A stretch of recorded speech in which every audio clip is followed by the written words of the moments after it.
The place And it needs works to on be built in Nicolay. Look at Diane. Come get you, because you won't get on. Turned out to be a pile of Can I sit on nothing. Can I sit on that? So in the law. Do you have any idea what to do? They just haven't been able to find a way to do I don't know if Don't judge these songs with the same. they were actually, yeah, I mean, they really don't know. No, always. Take it down, you know. 50% of the time you should do it. Very quiet. And there were some orders and things initially about just getting this like stabilized and everything. Yeah. But yeah, the development plans. So they've stabilized the site. but not covered. Yeah. And if it's not, it's not. Oh. Wait, what are we talking about? Would you have had on there the old for- Carlton East property. Oh, the one on Riverside Pond. I think it's that far now. I'm sure. Yeah, all the shades. All the shades. There was one existing back there, right?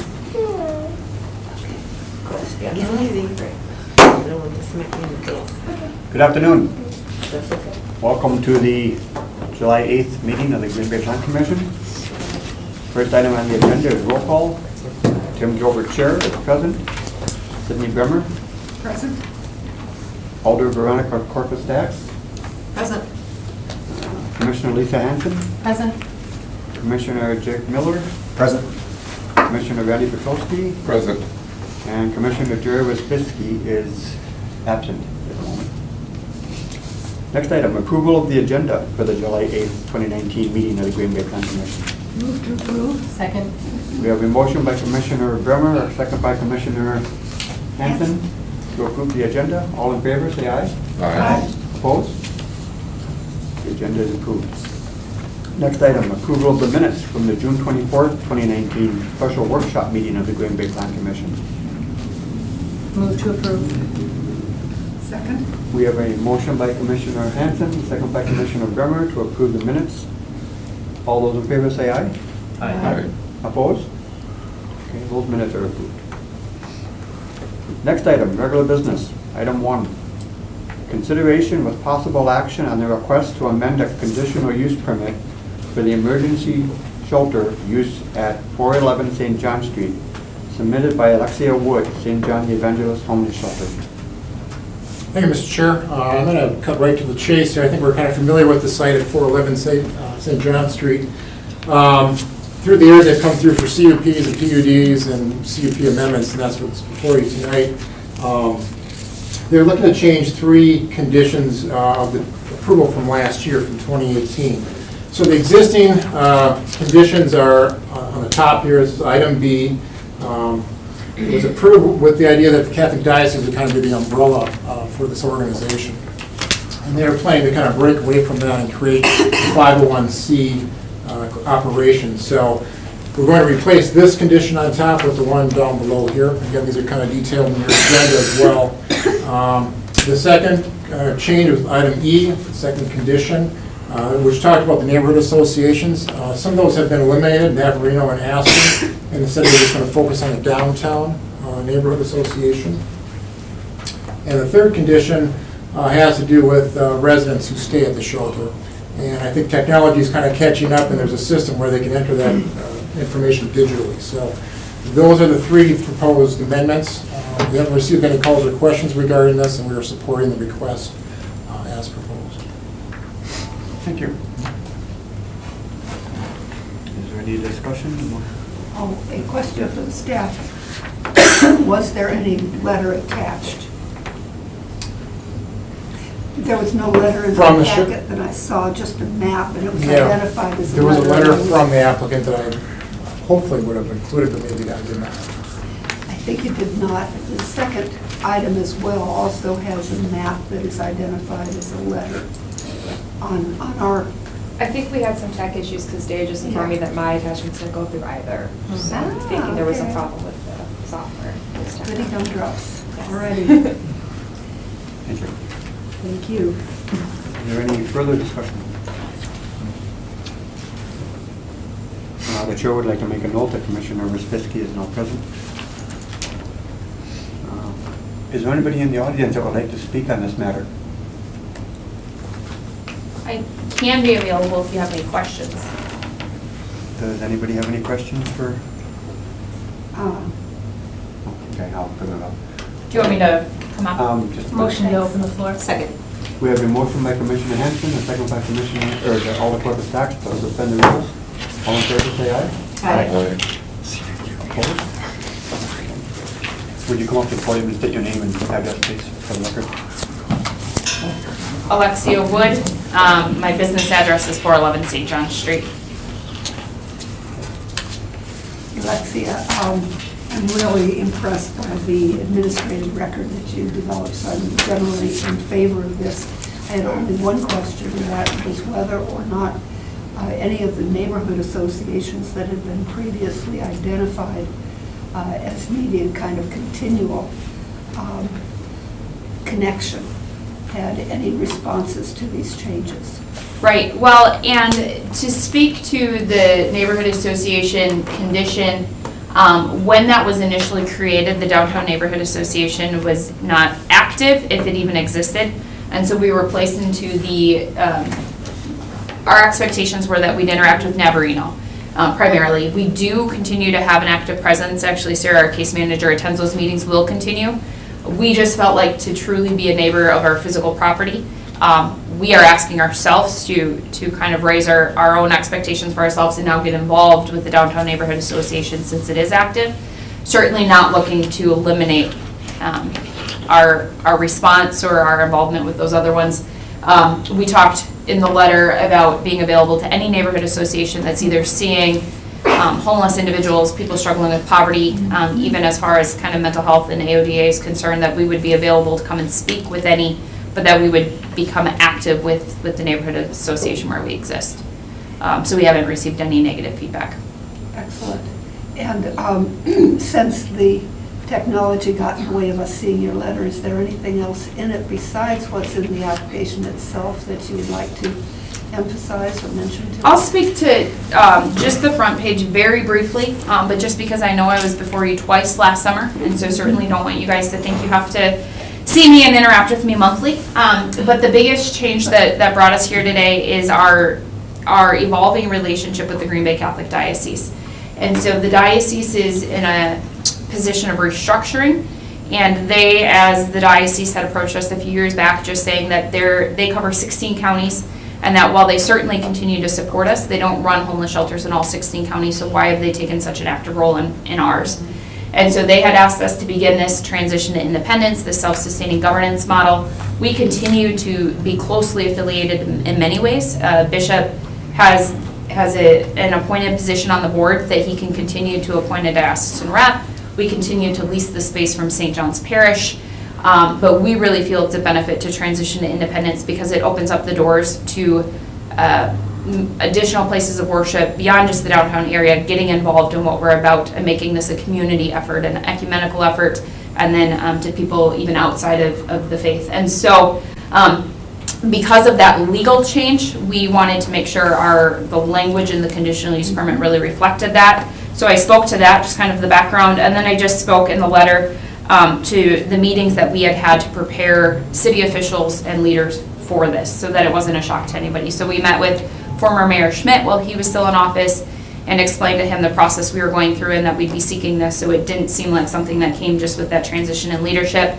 We met with various mayoral candidates, including now Mayor Genrich. We met with the police department, we met with Alderman Scannell, our district alderman, we met with Alderman Galvin. And so a lot of dialogue went into making sure that this was a transparent process and that they all understood the legal change that we were going through with the diocese. And then we felt like if we were going to change that language up, instead of just sticking on that point, that we'd go ahead and again, offer you guys our active presence in the Downtown Neighborhood Association, as well as the history of our guests, really giving you guys that information that there's a statewide database that we can track people and their involvement throughout the state, and it gives us lifetime history. And so just trying to reflect who we are more as an organization today, so that you guys also know what information you could request from us in the future. Good evidence of that administrative record that you built up so that it really is not necessary to have another established institution signed up to supervise you in effect. Right, thank you. We appreciate it. That's all. Anybody else? Thank you. All right, thank you guys. Motion to close the floor? We have a motion by Commissioner Henson, a second by Alderperson Strax to close the floor. All in favor, say aye. Aye. Opposed? Okay, we are back. I would move to approve the changes as proposed. Second. We have a motion by Commissioner Petrowski, a second by Commissioner Wozzisky to approve the recommendation. Any further discussion? Hearing none, would you please cast your vote?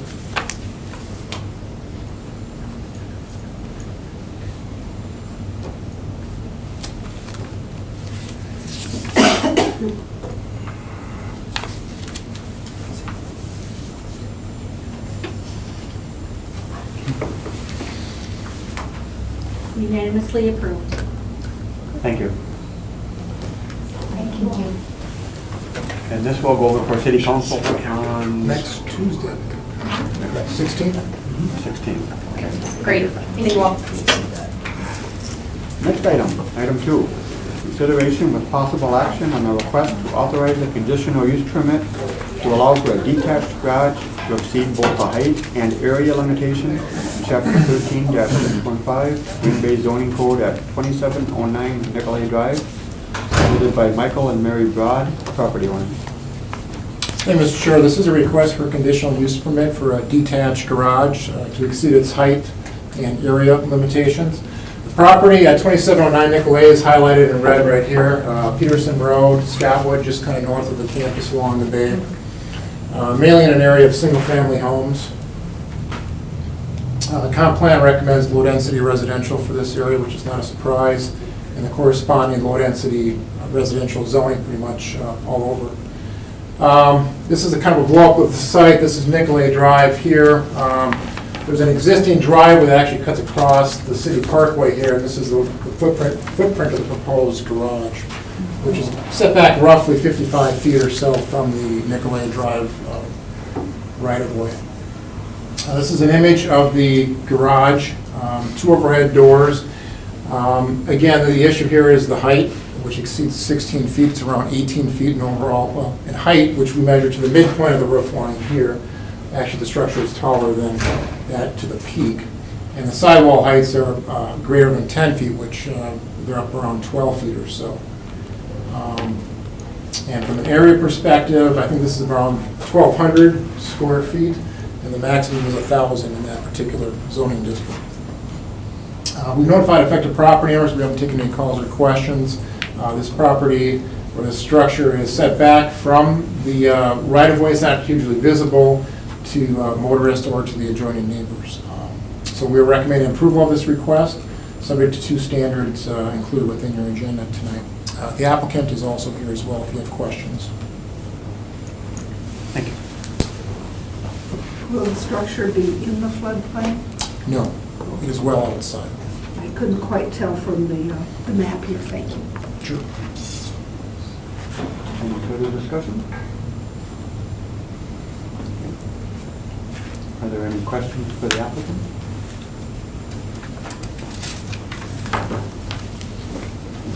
Would the applicant wish to speak on this?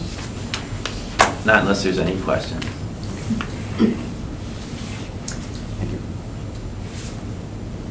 Move to approve? Second. We have a motion by Commissioner Hanson, a second by Commissioner Wozzisky to approve the recommendation. Is there any further discussion? Hearing none, would you please cast your vote?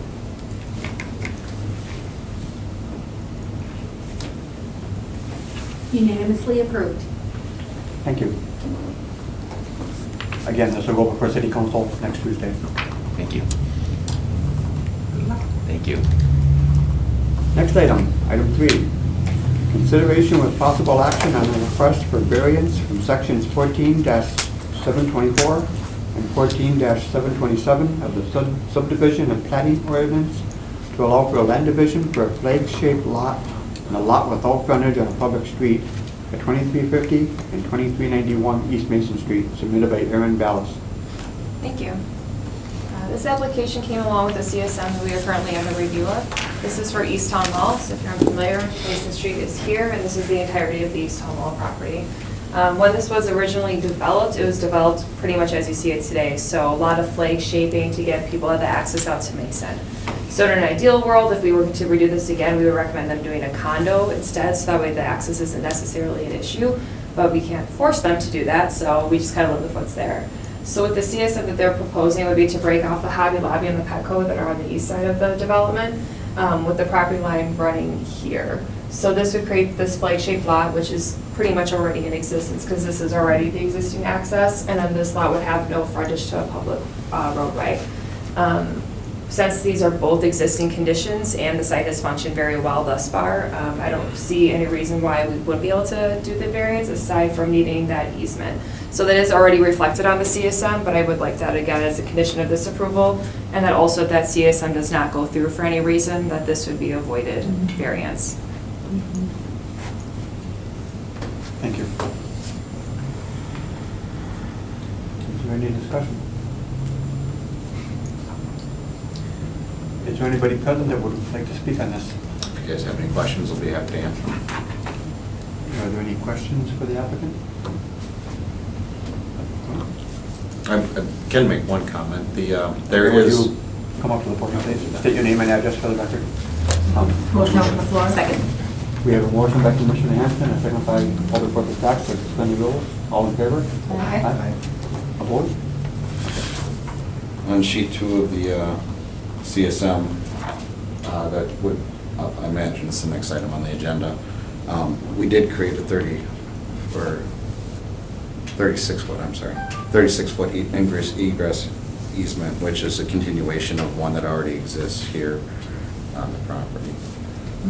So this is the roadway easement. This here would be the egress area, allowing access to be up to the boundary line here, allowing access from this lot. Okay. So And that. your name and address, please? Oh, I'm sorry, I didn't see that. Aaron Dallas, TMT Professional Land Surveyors, 2154 Early Street, Green Bay, Wisconsin, 54304. Thank you.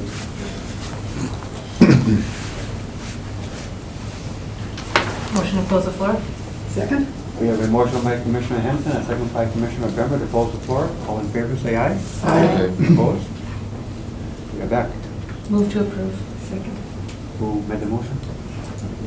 Motion by Commissioner Hanson, a second by Commissioner Bremer to approve the recommendation. Any further discussion? Commissioner Wojciechowski. What does this remind you of? Mason Street, not too long ago. Oh, yeah, that's right. Yeah. It looks like you're all over again. Interesting. Deja vu. Is there any further discussion? Hearing none, would you please cast your vote?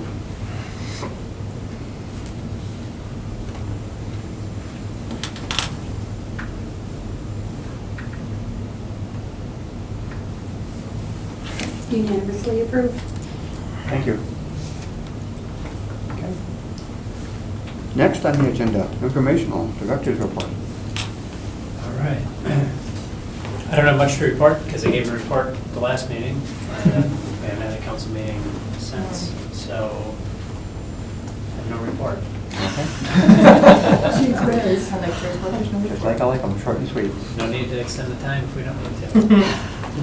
Okay. The date of the next meeting is scheduled for Monday, August 12th, 2019. And Adjourn. Second. we have a motion by Commissioner Hanson and a second by Commissioner Bremer to adjourn the meeting. All in favor, say aye. Aye. Opposed? Have a great night.